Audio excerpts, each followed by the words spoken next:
All right. Hi, folks. It's JT here from Sky Blue Radio. We are on the air with Fraser Cooper from WorldFlight. He going to talk to us today about WorldFlight 2025, which is going to be incredibly awesome, like it is every year. Taking off this year from Sydney, as it is every year, and ending in Sydney, a week-long trip around the world, so to speak, visiting different kind of airports and stuff like that. And if you've never participated in WorldFlight before, you definitely, can I say that definitely? Can I say definitely? You definitely need to be involved in that. And you can check them out at worldflight.center. It's pretty cool. Fraser, thank you very much for being here with us today. We're thankful that you're able to get some time for us. How's everything going? Yeah, no problem at all. Thanks for having me. I really appreciate it. It's always great to get the word of WorldFlight out. So yeah, no, really good. Thanks. Keeping well personally and pretty busy with the planning of WorldFlight as well coming up. So that's good. And actually, that's a good point. Why don't you kind of tell us about WorldFlight? We know that those of us that have been around for a day or two are very familiar with WorldFlight. You guys have been around since 1999, I think we talked about. And it's a pretty long time, over, 25, 26 years, something like that, if I had enough fingers to count all that. So that's a long time. Can you kind of tell us about, where WorldFlight came from and all that kind of stuff? Absolutely, yeah, no. So, like you say, it's been around since '99. So it's a long-standing event in the year. It has been. It's the longest-running VATSIM event in history. In fact, it predates VATSIM to SATCO days. So that's right. It's been running for a pretty long time, and I'm sure many of your viewers probably don't even know what SATCO is. But that's true. I remember SATCO very well. It's a little while ago. So yeah, '99, as you say, it started. History of WorldFlight itself. Darren, or a gentleman, Darren Knightsbridge, he was the first chap that started WorldFlight back in '99 in a 757 simulator in London. He did that, and to be honest, it actually started off not as a week-long event, but just as a weekend event, raising money for Children in Need, which is a charity based in the UK. And that was just flying out of Heathrow. So Sydney hadn't even been part of the equation at that point. It was purely out of London, and it was a weekend-long event raising money for children in need. So it started off pretty small. Did that for a couple of years, and then in 2001, WorldFlight Australia joined, which is the now known Qantas 25, which everyone knows, which is Matt Shield's 747 sim. And they were raising money for the Royal Flying Doctor Association or charity. That then became onto the VATSIM network. So it was those two as the main flag carriers and teams of WorldFlight. Right from the start, really, or at least from 2001, it became a multi-sim event. So there was now, from that one sim in the UK, a 757, they now had about 8 simulators flying around even in 2001. And that was on the VATSIM network, as I say. Very different times, though, on the VATSIM network. You're probably lucky to get maybe 1 or 2 controllers around the world. At that point, it was purely connecting to the network just so you can probably see the other aircraft flying along with you versus the actual air traffic experience that you would get like you would now anyway. So yeah, very different times indeed. Just after that, really, Darren stepped down from doing WorldFlight activities. So the main leads of WorldFlight for quite a number of years were the WorldFlight Australian team. So Qantas 25, as I say, one of the original OGs. 2006, Gary, who, some of your followers might know, SimFest UK. He now owns a 747 sim, but before his 747 sim, Gary in his garage made a 777. So 2006, Gary joined in a 777 simulator. He built that himself. Wow, how cool is that? How cool is that? How cool is that? Cool. I mean, how many kids? I mean, Gary was a kid at the time. How many kids would love to have a 777 sim in their garage? How cool is that? Wow. And he built it himself. He built it, and his dad was an engineer. Okay. In the industry as well. So but think still, what a nice father and son project to have together, Yeah, that's good father-son time. I'll call my dad and tell him to come up and, hey, Dad, let's do this. I'll do let's a 777. Build a 350, Dad. Yeah. Yeah, right. How cool is that? Exactly. So yeah, it came from SimFest UK began with the 777 sim at Gary's. That then moved into a 737 sim that Ralph built, who is a good friend of Gary's, and then Gary bought his first house and built a 747 sim. So quite a quick progression from a triple to a 737 to a 747, and that's the sim that we now fly for SimFest UK. So that's kind of where we've been in terms of the main leads and how we've got to where we are. So we are the main two, with being Qantas 25 and Speedbird 47 Charlie, which is the SimFest UK team. It's developed to now 14 official teams taking part this year, raising money for so many different charities. So that's where we've began to where we are now, and I'm sure if some of your followers and listeners have flown on WorldFlight in recent years, we've come quite a long way from starting, not even from 1999, but 2001, with just a handful of aircraft and no controllers, to, well, the in quotations controlled chaos that it is now. It and is. I say controlled chaos because there is an element of planning that goes into it, which I'll touch on in a bit later. But yeah, that's kind of the history of WorldFlight and sort of where we are now. The money that's raised, and obviously the whole point of WorldFlight is a charity event around the world. We're now Sydney to Sydney. We've got 45 sectors over a week, 14 sims. It's 26 years, over $1 million US. It's become, I'm sure Darren, when he started it in 99, didn't quite have the vision of I'm sure he didn't. Ended up now. So that's incredible what it's been built. That's just incredible. And absolutely. Plus the 14 official teams that I'm sure you'll talk about, but not to mention the other 900 aircraft that come along, people just jumping on for a leg or two, that just for the experience. And that's what I do. I take time off of work for this week to participate in it. So look for SBR1. Make sure you say hi. Well, absolutely. And back then, when it first started this event, there wasn't many probably that were flying along. It would have been the official teams and a handful of aircraft. If you're talking about eight sims and you're talking maybe 15 aircraft. 20, that's very different to where we are now. So, for example, last year we just on Sector 1 we had, I think it was over 200 departures out of Sydney. I believe that. So it's busy. It's one of VATSIM's busiest events, and that's why a cross the pond or cross the land level of planning has to go into WorldFlight. I mean, personally, I start planning WorldFlight in around June each year, and it's that was a good question. That was going to be my next question. First week of November. So around April time, we start getting some airport suggestions of where people would like us to visit. And around June, July, we'll start fleshing out the route and getting it out. And from there on, it's pretty consistent planning that takes. But yeah, it's crazy. All you can say about WorldFlight is it's just crazy. It's crazy fun. It's a community. There's hundreds of people that fly along, probably 1,000 or so over the week itself. And everything about it is it should be fun. It's just, as I say, everyone getting together and raising shed loads of money for charity. What is there not to like? And flight simulation, that's what everyone's passion is if you're on the network. So and it's cool that you're in the UK and I'm in the United States, of course, and it's cool that when you get out with those flights and you hear some of those voices that you've been listening to over the years, that, hey, I know that voice. Hey, I know that. I don't know that guy, but I know that guy. Absolutely. And that makes it kind of fun too.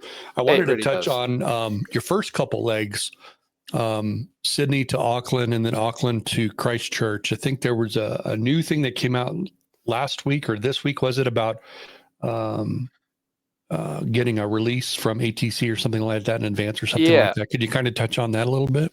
Absolutely. So that's something that this year we've thought about it for years in terms of are we outgrowing ourselves? Is WorldFlight becoming so popular that is it becoming unmanageable and unfair on local controllers to be able to actually manage that level of traffic? Maybe not Sydney, Heathrow, Atlanta, or all these big airports around the world. They might have the infrastructure to manage said amount of aircraft, But when you're talking about some of the smaller places we go into, it is an unrealistic amount of aircraft. So we've always thought about the way of how we can manage that and how can we flow it. Do we create actual CTOTs? Do we actually slot aircraft over a large period of window? But then we're sort of going against that ethos of WorldFlight, of everybody's welcome. We don't really want to start controlling everybody to the absolute finite detail, because it kind of goes against what we want of it just being a fun experience for everybody. We don't want somebody sitting on the ground for 6 hours because they're waiting on their takeoff release and things like that, you know. So it's been a real juggle between trying to keep the ethos and the belief of what we believe in within WorldFlight versus what's actually practical in terms of the network. So this year we thought, well, is there some sort of middle ground, or is there something that we can sort of do to try and make it slightly more controllable? And our main focus really was for the first flight. Out of the whole week, Sector 1, departure out of Sydney, is where everybody wants to fly. They all connect at Sydney, and everybody wants to be part of WorldFlight. Absolutely fantastic. That's what we want. We want people to take part. We want the community, and that's what we want. What we wanted to try and do is, because this year Sydney can depart many aircraft. They've got multiple runways. They are extremely experienced in managing that level of traffic. Auckland, also extremely capable, but the infrastructure and facilities that they've got is much more limiting than what's available in Sydney.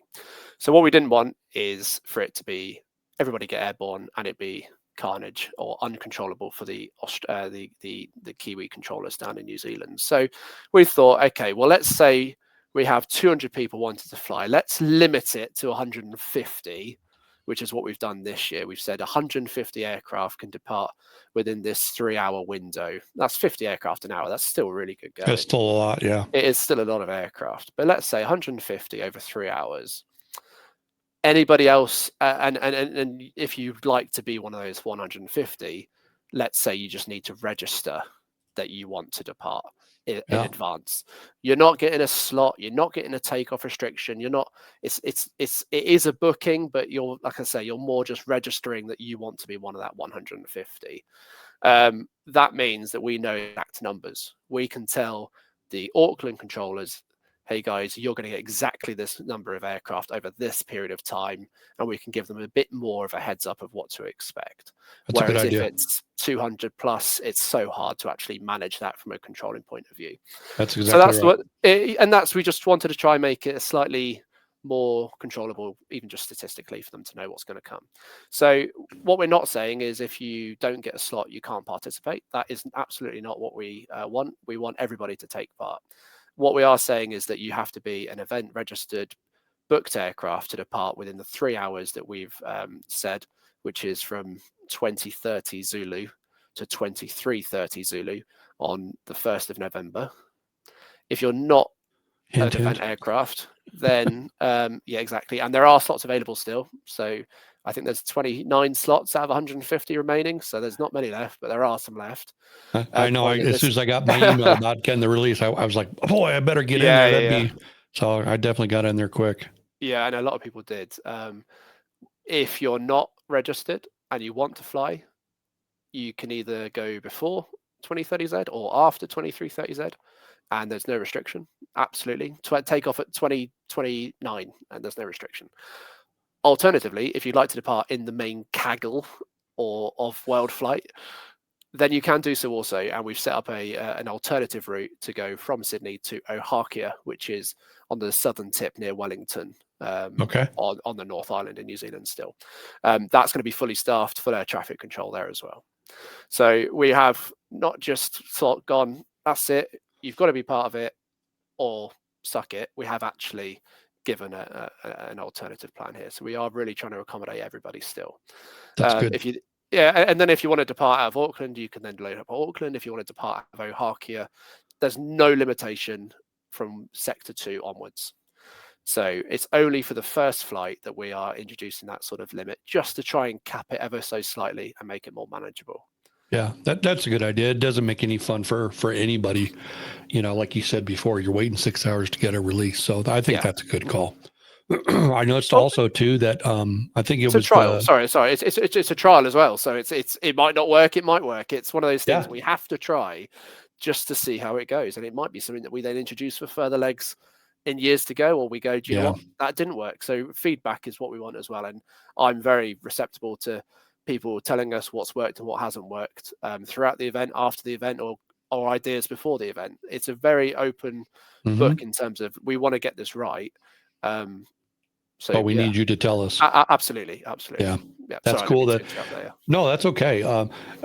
That's cool that you want that kind of feedback from people, because there are events out there where they've set up and say, hey, we're going to put our controllers. This is the time you need to be here, and that's it. And so you guys should be really committed for doing that. Hmm. I noticed that when we go to Antarctica, I think is it Phoenix Airfield? Yep, Phoenix Field, and then to Union Glacier. Yeah. And then that changed this year. Originally, we weren't going there, right? No, we were going to McMurdo, which is NZW. They're right next to each other, maybe a couple of miles away Oh, from one okay. another. But one of them, the scenery was actually like half a mile misaligned on Microsoft Flight Sim versus X-Plane. It was half a mile north. There was Wow. some alignment issues on scenery to scenery. So we thought that would just cause, and it wasn't even like, oh, it was out by 100 feet. It was out by 1,000 feet. So, Wow. which I completely understand as somebody that's tried to make scenery down in Antarctica before. The Yeah. data is quite limited to what's available. So I can see why these developers don't always get it exactly the same, So we chose Phoenix Field because it's included in the Microsoft Flight Sim freeware Antarctica pack, which includes all of the airports. So it's just one easy download for everybody. Good So we tip. I thought didn't know it's that. just, yeah, so it's just an easy way of keeping it simple. Cool. Tell us about what it's like being on an affiliate team. So, how does it work for SimFlight UK? Speaking of SimFlight UK or SimFest UK, Yeah. one of the most popular live streams that anybody's seen at WorldFlight, everybody's watching you guys. It seems. And how does that work? I mean, how do you guys work out shifts and lines and all that Yeah. kind of, taking a shower, or how do you eat? You have to do all that kind of stuff, It's right? like a So military training camp. It's very probably no, is. it's no, it's really well, and it's a well-oiled machine, to be honest. I mean, SimFest UK has been, as we said, since 2006 is when Gary started SimFest UK. So it's been running a long time. So over the years, we know how it works and how to make it work. So yeah, we roster it. We look at the schedule. Michael Benson, one of our team members, is very good. He makes the roster every year, tries to make it fair that everybody gets a captain sector, everybody gets a first officer sector, or an equal share, of captain sectors, first officer sectors. And we also roster on every flight what we call a social secretary, which is the third guy on the jump seat. So he's the one that interacts with all the stream. He's the one that keeps it hopefully engaging and entertaining, It while worked the other last year, that's for guys, sure. well, yeah, exactly. Hopefully that's the whole point, is entertainment and raising money for charity through flight sim. Yeah, That's it's got to be engaging and it's got to be entertaining. Otherwise, however good of a course you've got, people won't stick around. So that's just and that's also why we try and keep these. When I plan WorldFlight itself, I try and keep the legs relatively short, because nobody wants to tune in for a 9-hour leg, from Sydney to Dubai yeah, or whatever. So yeah. we try That's and keep it true. short. So yeah, we always try and plan an equal number of captains, first officer, and social secretary legs. And yeah, a lot of people. Gary's got a wonderful house. A lot of people are fortunate they can stay there during the week, because there's plenty of space for people to stay. Good. I actually live not too far from Gary as well, and I've had people stay at my house. We're all really close, good friends. Actually, it's a real good friendship circle we've got. So it just That's works awesome. well, and you can't really be in a box for a week with someone that you don't get on with. So Yeah, it works really well, and we always try and, like I say, keep it lighthearted, keep it entertaining, and keep it engaging foremost, because at the end of the day, it's our audience that are the ones that donate the money, and right. we need to keep them entertained, and hopefully we do quite a good job of that, I like to think. So we're going to keep it up. I think you do. I definitely think you do. Who pays for the pizza? I mean, you guys obviously need to eat, right? Absolutely. Who coughs Well, up the money? we also roster catering duties as well. It's that down to a T that Okay. we will say that it's Fraser and Gary's evening to do dinner, and it's, or one of the nights it'll be a couple of the team members' responsibility to do. They won't have any flying duties that day. They will be on catering duties. They will sort breakfast. They will sort lunch. Nice. They will sort dinner. And we keep it fair, and we go, if you want to order everybody a takeout, it's probably going to cost you more money than if you wanted to order everyone food or make everyone food for dinner. So it's up to that pair on the day on how they're going to cater the day, really. So Nice. it actually works really well, and and even things like you're catering for the day, but you're also emptying the bins, you're tidying, and it's got to be like that, because when you've got like 20 guys staying in the house for a week, you've got to got to have some manner of order. Yeah, you're exactly right. One more question. I know that there's a couple other things that we wanted to talk about. Can you tell us a little bit about the SimFest UK simulator, and anything else about any of the other simulators that are on the team? And then maybe we can jump into the affiliate portion. Yeah. So absolutely. So as you say, the official teams, there's 14 of them. All of the details on all of the teams are on the website, worldflight.center, and then we've got a section there of official teams.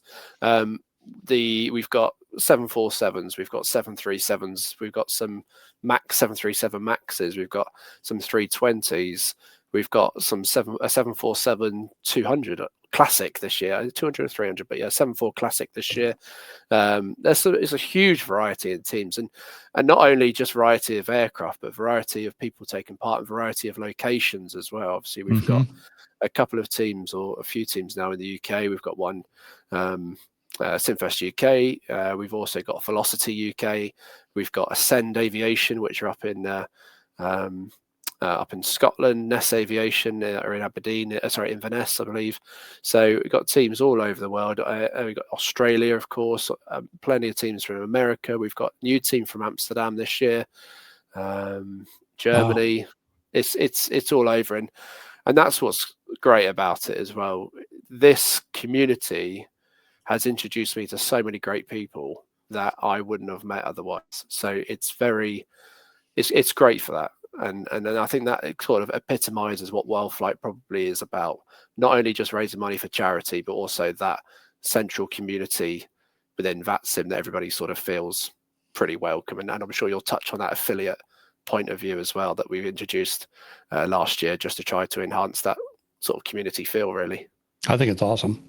Yeah, and I was looking at the list a couple of days ago, and you got some new folks that are on there. Like Bravo 737's new, 8 Papa John's new, Vader 1 who's been flying for a while, but and then I'm not sure about the United 8317. Can't remember if he was here last year, I think, too, wasn't he? Yeah, so official teams we've got joining this year are Rhino 7 Mike Alpha, they're Ascent Aviation, and KLM 2064 from the Amsterdam 73 Club. Okay. We've also got, they were actually not a new team, but a branch of a team. We've got NWA 179, which NWA I think is Northwest 179. They're Jurassic Jets. They're 747-300. And the other teams are teams that have taken part over the years. Then you're quite right. We've got some affiliates as well, and I've actually got, since doing the announcement about the booking system out of Sydney with the link on how to become an affiliate, I've actually got 7 or 8 new applications I need to go through as well for new people joining the. Yeah, I'm waiting for Sky Blue Radio to be put on there, but I think you'll find it probably won't be too long before you make a sudden sneaky appearance, I'm sure. But yeah, cool. Do you mind if I touch on that affiliate on the WorldFlight? No, absolutely, go for it. So as I was saying, we've always had the official teams of WorldFlight, and the official teams have always been real simulators around the world, full size real sims, basically. What we wanted to do is, we had a lot of guys over the years that have flown for years at home, the same names, the same call signs, that are part of the WorldFlight community, but have never had that recognition of being officially part of us and our teams. So I thought, well, let's try and create a way of recognizing the ones that deserve the recognition that have been a big part of WorldFlight from the start, that haven't got a sim but do fly with us from home. But then at the same time, can we also create a community where people can see their name on the website, see and say, hey guys, I'm a WorldFlight affiliate. I think a lot of people have gone for that, and that's why we introduced the WorldFlight affiliates. So absolutely, that is anybody, anyone, any team. If you want to take part, you've got a few guys at home that go, hey guys, let's, between 6-7 of us, let's split the legs, and we'll roster it between ourselves, but we'll all fly from our own flight sims at home, but we'll connect as a single call sign and take it in turns using that call sign. We will add you as an affiliate. You just need to create an application from the website. That sends me an email, and I'll go through it and I'll add you. I've not turned down anybody as an affiliate. I want as many people part of this community as we can. And however great it is to have 200 plus people depart out of Sydney, what's even better for me is to have 20 or 30 core regulars and people that we see sector in, sector out. So if that's something that interests you, then please send us an email. Yeah.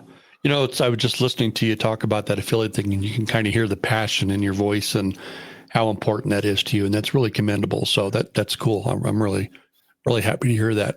Thank you. Yeah. Sorry. Yeah. Go on. No, I was just going to ask about WorldFlight ATC. How does that work?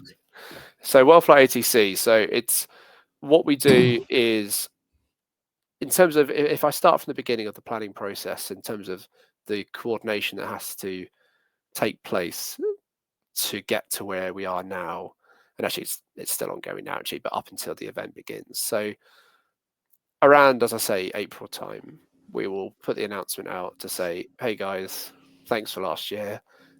Any recommendations on places, airports you'd like us to visit for next year's event? And we got, I think we got something like 350 airport suggestions. A stupid amount, a crazy amount of suggestions, where I had to create a fancy spreadsheet which basically collates the data to say the top 30, airports that people had suggested and stuff. So yeah, it's a lot. I go through all of that, and one thing that we ask people to put in the comments is a reason why they're suggesting it. And it might be, it's my home airport, I'd love for WorldFlight to visit, or I think this is a really cool approach, I'd love for you to guys do it, or you haven't flown to VATSIM Austria in a couple of years, would you guys come and visit Vienna? Or these are all the things that we sift through, every single one, and basically create a long list. From there, we draft a route. Bearing in mind, we've got to try and put all these airports together somehow to try and make a route from Sydney to Sydney. Right. Yeah. We'll create just some draft routes, 3, 4, 5, 6, 7 draft routes. From there, we will then flesh it out a little bit more in terms of the timings to go, well, are those 7 or 8 draft routes actually viable? Do they add up to a week? They might be. We've done it and they've taken 10 days, and we go, well, that's not going to work, or it takes 5 days and it's too short. So we come up with we end up with a good 3 or 4 solid draft routes. We can't then do anything really from there on until we speak to VATSIM and go, right, this is what we're thinking. I will then reach out to these divisions and VACCs within VATSIM and go, right, this is what we're thinking. Would you guys support us going into your division, or would you like us to come? And a lot of people say yeah. Some places say no, and we go, okay, that's fine. Then we'll look at alternatives, and we always have alternatives. I say we always have alternatives. There are certain parts of the world you have to fly through to get to the rest of the world. Mm-hmm. You might come up with a fantastic route, but to go from A to B, you have to fly through that bit in the middle. If they say, we just don't want WorldFlight this year, or can we take a break this year? We've had some fantastic divisions that we've flown through for years, and they've said, we absolutely love WorldFlight, but do you mind if we just take a year off this year? I go, absolutely, that's fine. So that coordination needs to take place before we get serious in terms of actually finalizing a route. So it's a hell of a lot of coordination. This year, I've used the resources and people available from vatsim.net marketing and events team, whereas previously I had a long list of basically every staff member in the whole of VATSIM and who looked after what division and tried to reach out to them individually. This year we're using vatsim.net, and I must say it's made communication with the whole world of VATSIM so much easier. That's good. Yeah, it's been really, really good actually. So we've got a single Discord with every event manager in the whole of VATSIM for every division and every VACC. And I can contact any of them with any queries. They've got any questions, they can come to me. And actually, I'd say it's probably, in terms of, I don't want to jinx it, but touch wood, it's one of the smoothest in terms of getting to this point that it has been since I took over or started doing this. So Good. Yeah, it's really good. Excuse me. And now we've just finalized all the ATC routes. So I'll go to all the divisions. Hey guys, we're going to be coming to Glasgow on the 3rd of November, for example. We're going to be going from Glasgow to Paris. I'll get the Parisians in the group chat, and I'll get the UK division guys in a group chat. These are the times that we're going to be there. Can you guys agree on a route between the two airports? They'll agree on a route. I'll go, right, everybody happy with that from an ATC route point perspective. And then I will then create the list of all of the routes. So we've now got on the website a tab that says ATC routes. And if you click on that, then it will have all the routes. And we've also integrated it with SimBrief. So you can plan it with SimBrief, but also if you don't go through our website, if you just say, I'd like to fly from New Zealand to Phoenix Field, and you're taking part during the WorldFlight week, it will recommend you the WorldFlight route. So we've integrated with SimBrief and Navigraph to all of our routes. Everyone will be suggested throughout the week. It just keeps it a nice streamlined process for everybody to be flying on the same ATC route. That's awesome. And in terms of staffing, we leave it. I try not to get too involved with, the staffing of these positions. If I say we're going to be there during these times, they will go, great, and I expect them to staff it. And I'll say, if you've got any issues, it might be that, and this is the big, bugbear of WorldFlight. It might be that unfortunately we've tried everything, but we will be arriving in, let's just say Cancun at 4 o'clock in the morning, your local time.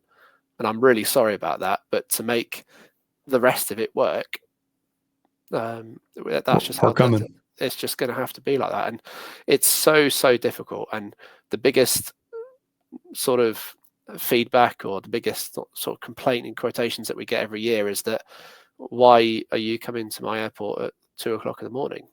We'll say, this is the way the world turns. We are flying 24 hours a day, 7 days a week. Yeah. We have to be, flying constantly, and it's just going to have to be that we go there at a silly time. And I'm sorry. And what we try to do year by year is make it that we visit the following year at a good time, and we do try and really make that happen. And I know people don't believe me, but I really don't want to be visiting your airport at 3 o'clock in the morning. I want to be arriving at the peak time where all your controllers can be aligned and everybody can enjoy themselves. That's what we want.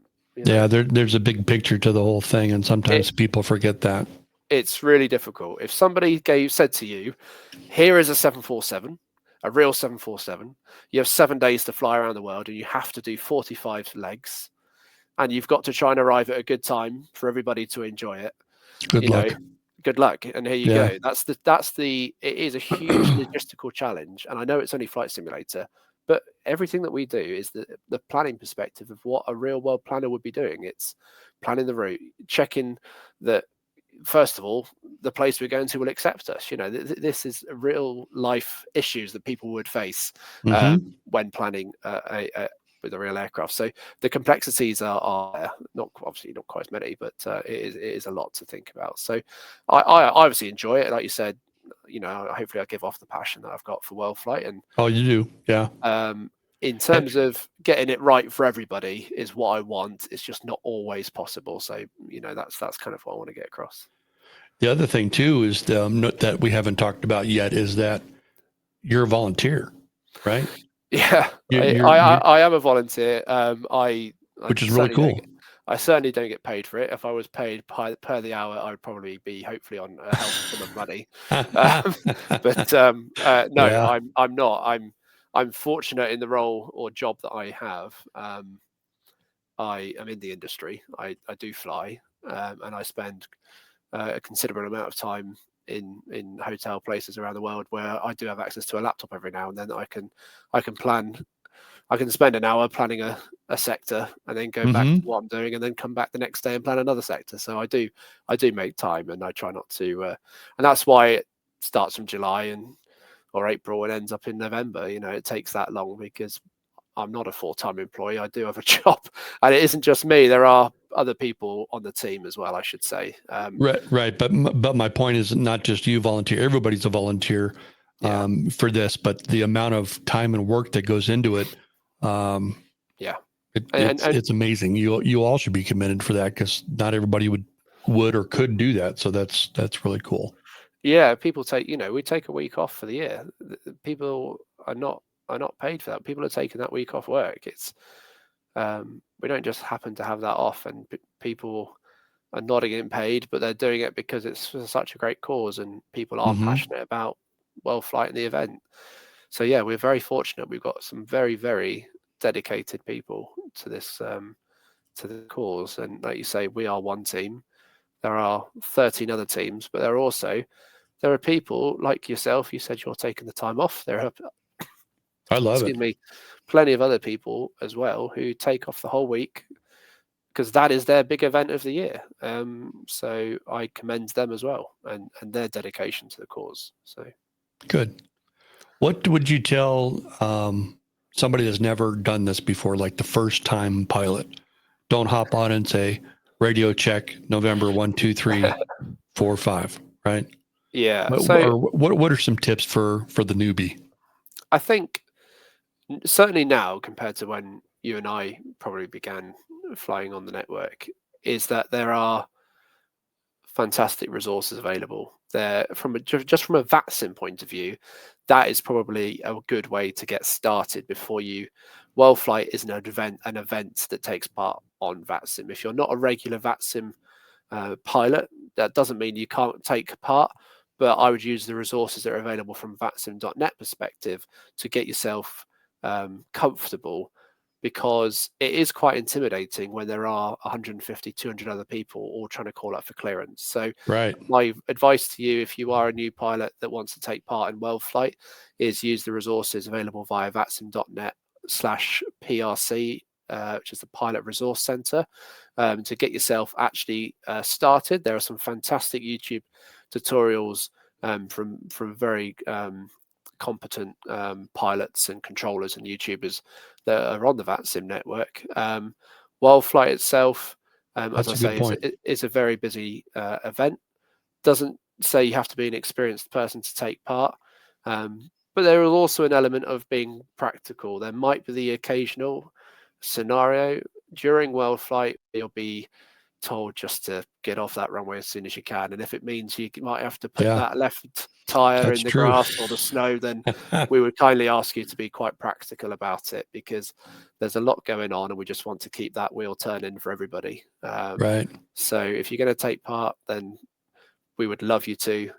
We will also be prepared to maybe be slightly practical and just engage yourself in the WorldFlight spirit of things, and that might be that you have to be a bit. I'm very much, and I was explaining this actually to some controllers that I was having a chat to the other day with, that the opinion of WorldFlight is all procedures go up in the air. That's not true. I agree that is not where we want to go, because as somebody quite rightly pointed out, and I would agree, then you might as well fly the Microsoft Flight Simulator multiplayer server if that's what you want.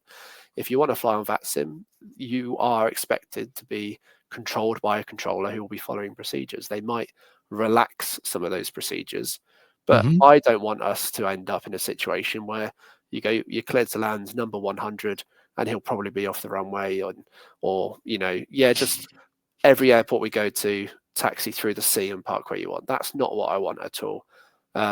We are limited to airports around the world that can't support 100 plus aircraft. That's where we have to be practical. So I was looking at some screenshots I took from last year, and it's just amazing. I should have put them on this computer so I could have shown them to you. But it's crazy, but it's pretty cool. Like we've said, a couple of hundred times, that it's amazing how everybody kind of comes together like that.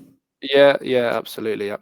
And the feedback we get from the controllers every time is that was great fun. And what we also love is we love flying to places around the world on VATSIM don't get this level of traffic. There are some Antarctica. When do you ever see I was looking at 100 aircraft flying down in Antarctica?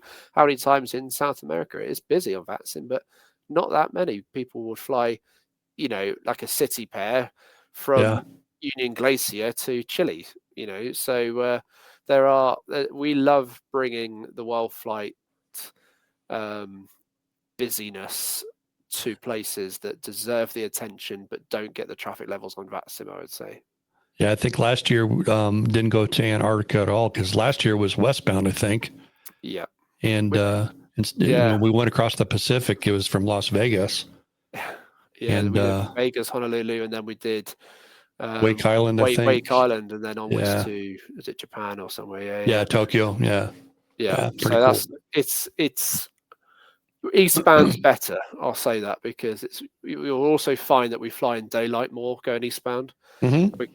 Westbound, we always find that we're flying at night. So we're eastbound, I think we'll enjoy. And we, as you say, we didn't do Antarctica last year. We did it in 23. Okay. I'm looking forward to it this year. What I will say for Antarctica, just as a get it out there, is that we have on our website a Antarctica brief for both of the airports that we're flying to. The NZFX one for Phoenix Field is complete. I haven't yet finished or uploaded the Union Glacier one, but hopefully by the time your listeners listen to this, it will be complete. Because if you haven't flown in Antarctica, there are some additional complexities flying that far south that if you haven't done it before, that you would probably need to consider. Mainly the fact that magnetic variation is 40 degrees there. So if we said fly heading 170, that isn't heading 170. If you're very magnetic, it should be 210 true. So the way that you will be told, or instructions that you will be given, will be slightly different. So I highly recommend to any of your listeners that if they plan on flying into Antarctica, to try and find or read, please, the resources that we provide. It will be on our website. It will be on VATSIM NZ's website, and it will also be linked in the controller ATIS and on the actual ATIS itself. We will try and put as much textual information in the actual airport ATIS as well, so to try and make it as simple as possible. But at the end of the day, you'll probably fly from one waypoint to another waypoint to fly a visual approach onto a runway that looks a lot like snow. Yeah, right. So it's great fun. It really is. Yeah. Well, I'm looking forward to it. What else would you want to share with people that are involved, or want to be involved, or are thinking about getting involved, or? Well, I would say that we want everybody to be involved. We want the new flight simmers, the experienced flight simmers. We want the people that are thinking about starting up a team of flight simmers. We want people that want to start a team with an actual simulator. We want people from all levels of experience. We want people from all backgrounds. We want people from all over the world to join the WorldFlight community, because it is a community, and it is a worldwide community, and that's what we want to expand. If you are a regular within WorldFlight, or you're not a regular, if you'd like to be a recognized member of our team, then you can become a WorldFlight affiliate. The link is on our website, worldflight.center, and you'll find the link there for WorldFlight affiliates and how to get involved. There are plenty of information on our website on how to get involved in terms of the scenery available to download. We've got a link for MSFS explain scenery as well for every airport we're going to, and I try to link freeware and payware airport for all of them to give people options. We've got the ATC routes that you need to file on VATSIM. We've hopefully got all the information that you need to take part. And if you aren't familiar with VATSIM or how to take part on the VATSIM network, then visit vatsim.net. And there's a good link there, getting started, as well as the Pilot Resource Centre in terms of getting yourself up to speed to feel comfortable to take part in the event as well. Yeah. Well, I certainly appreciate you taking the time out of your schedule to come talk with us. And I know that the folks out there in Flight Sim world definitely appreciate you taking the time. And so remind us the dates that this is going on. November.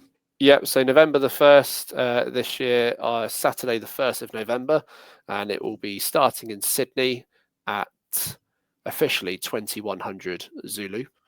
Okay. So let's see. Let me bring up my fingers. I have to count that. 1, 2, 3, 4. Exactly. Yeah. And it will be ending on the 8th, Saturday the 8th of November. Saturday the 8th. Nice. And that'll be finishing. Nice. About 0900 Z. I can't remember the exact time. But okay. If you haven't taken part in WorldFlight, the first sector is always exciting, and the last sector is also very exciting. That's true.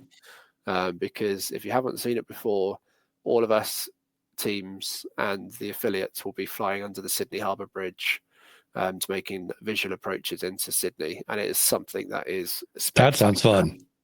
Yep. And we've got, if you're an affiliate or you're a WorldFlight official team member, we will have and have already a complete set of procedures on how to conduct our historic WorldFlight ending, which is as I say, the under the Sydney Harbour Bridge, past the Sydney Opera House for a visual approach into Sydney to finish WorldFlight, and we'll park in a line next to each other, and we go from there. So there's a lot of excitement. Cool. There's a lot of charities that would love your support around VATSIM. There's a link on our website to all of the charities, their streams, their charities, and their websites as well to get involved. And as I say, we'd love to have you. So if any of your listeners are hopefully interested, then we'd love to welcome them. What's the link to your website? Where can they go to get all this information? WorldFlight.center, and that is the American way of spelling center, CENTER, the correct way. WorldFlight.center. You can also Google WorldFlight, and all of the information will be there as well. Yeah, that's true. That's true.